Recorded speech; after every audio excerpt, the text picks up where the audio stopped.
ಅಪ್ರಾಪ್ತೆಗೆ ಲೈಂಗಿಕ ಕಿರುಕುಳ ನೀಡಿದ ಆರೋಪದ ಹಿನ್ನೆಲೆಯಲ್ಲಿ ಮಾಜಿ ಮುಖ್ಯಮಂತ್ರಿ ಯಡಿಯೂರಪ್ಪ ಅವರಿಗೆ ಸಿಐಡಿ ವಿಚಾರಣೆಗೆ ಹಾಜರಾಗುವಂತೆ ನೋಟಿಸ್ ಜಾರಿ ಮಾಡಿದೆ.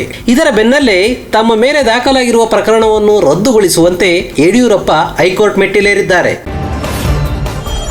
ನಟ ದರ್ಶನ್ ವಿಷಯದಲ್ಲಿ ದುರಂತಗಳ ಸರಮಾಲೆ ನಡೆಯುತ್ತಿರುವುದು ಬೇಸರ ತಂದಿದೆ ಎಂದು ಚಲನಚಿತ್ರ ವಾಣಿಜ್ಯ ಮಂಡಳಿ ಅಧ್ಯಕ್ಷ ಸುರೇಶ್ ಪ್ರತಿಕ್ರಿಯಿಸಿದ್ದಾರೆ. ಇದು ಕನ್ನಡ ಚಿತ್ರರಂಗ ತಲೆ ತಗ್ಗಿಸುವಂತ ವಿಷಯ.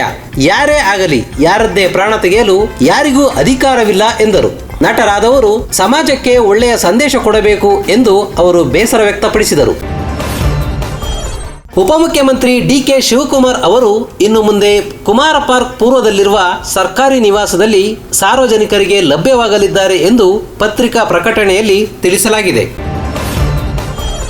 ವಾಲ್ಮೀಕಿ ಪರಿಶಿಷ್ಟ ವರ್ಗಗಳ ಅಭಿವೃದ್ಧಿ ನಿಗಮದ ಹಣ ವರ್ಗಾವಣೆಯ ಹಿಂದೆ ವ್ಯವಸ್ಥಿತವಾದ ಖಾಸಗಿ ಜಾಲವೊಂದು ಸಕ್ರಿಯವಾಗಿರುವ ಕುರಿತು ಮಾಹಿತಿ ಬೆಳಕಿಗೆ ಬಂದಿದೆ.